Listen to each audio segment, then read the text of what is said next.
We are now at the MCC in Budapest, and there is a conference about the Mohács, where was a battle 500 years ago between the Ottoman Empire and Europe.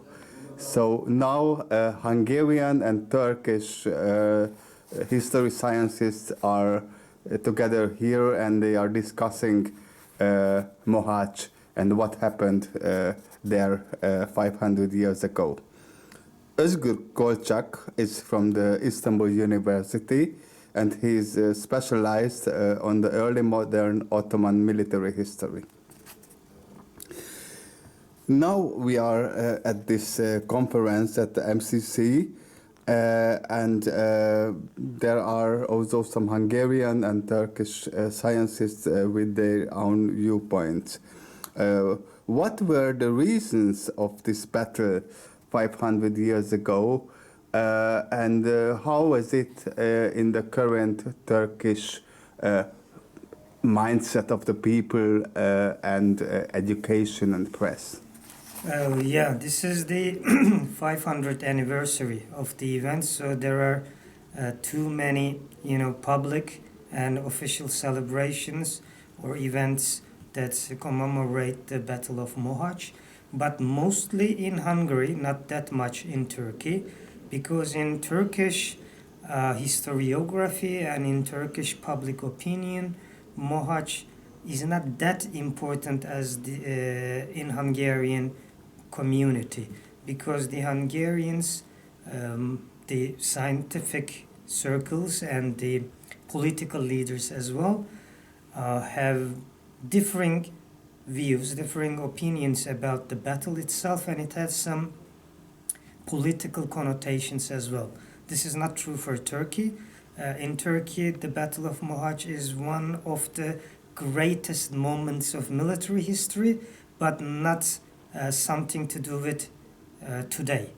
But in Hungary, it is also the part of the devastating history of the country, and then trying to rebuild itself. So we are not able to compare the two. I mean, Turkey and Hungary look quite differently to the Battle of Mohács. For the reasons, there is of course a debate among the scholars, the historians. There are two main reasons offered as the reason of the Battle of Mohács. One is the imperial expansion of Ottoman Empire.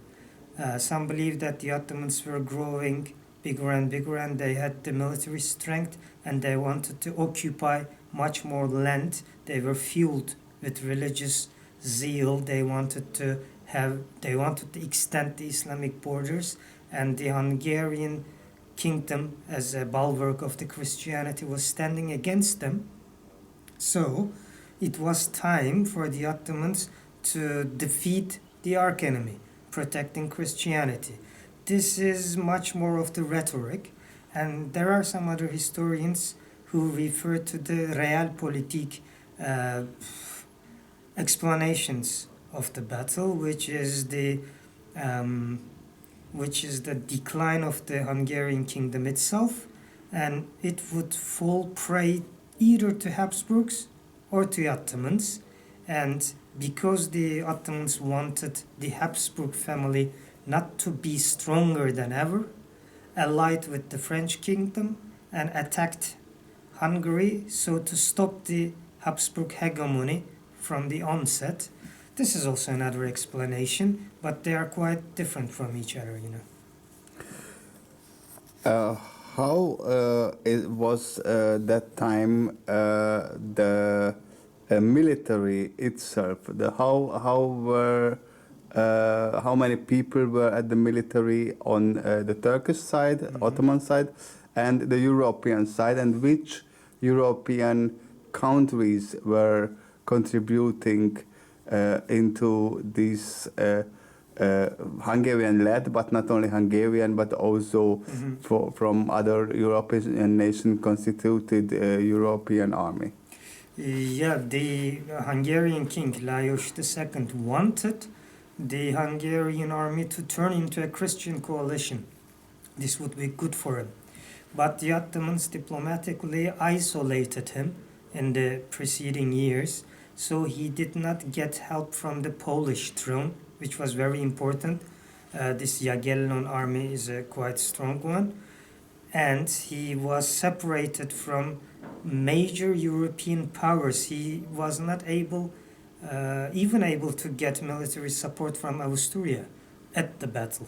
There were some Italians, Czechs, Serbians, and the Transylvanian voivode was not quick enough to reach the army, but it stood as largely as a Central European army, not the whole Europe. And we believe that they were like 30,000 men, or slightly larger. But the Ottoman army was much bigger. It was like 70 or 80,000 of manpower. So the Hungarian army at the Battle of Mohács was in a disadvantageous position.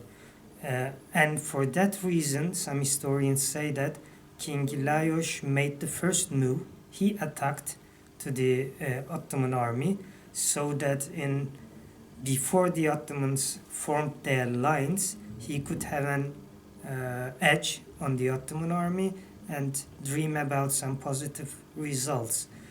When the Ottoman army was in full order, he knew that the Ottoman army was too big for being a match for him, so King Lajos was in a disadvantageous position. There are the Hungarian-Turkish relations for example, from a Turanistic aspect, the brother nations is very positively viewed. But on the same time, the Mohács battle is as one of the biggest tragedies of the Hungarian history, where the brother nation Turkey attacked the brother nation Hungary, is a very negative aspect. How is it in the current Turkish historian mindset? How is the place of Mohács in the public view, and its effect on the bilateral relations, which is mostly positive, especially from the Turkish side, where the Turanistic mindset is much stronger, as in Hungary. Yet this Mohács is a big wound in the same time. The perspective in Turkey, in Turkish community, is largely positive. From an historical aspect, the Turkish community, the Turkish political leaders, the Turkish historians believe that the days with the Hungarians living together in the Ottoman Hungary districts at those times was a peaceful process, and as I said, the view is largely positive on the Turkish side. It has not always been a Turanistic view. It was very strong in the first decades of the 20th century and the last decade or the first decade of the 21st century, but in between the Turkish community was not very aware of this Turanistic relationship because of some other political tensions and political disorientations. But in all these times, in the course of the last century, one thing remained stable, did not change, that the Turkish people took Hungarians as their friends and brothers. This didn't change. So the Turanistic view is not always necessary to make such a bondage. But as far as I know, it is not always so positive to the Turkish occupation, the view in Hungary, and it's quite normal. It's quite understandable. The Mohács brought so many differences to the country, and some of them were very painful indeed.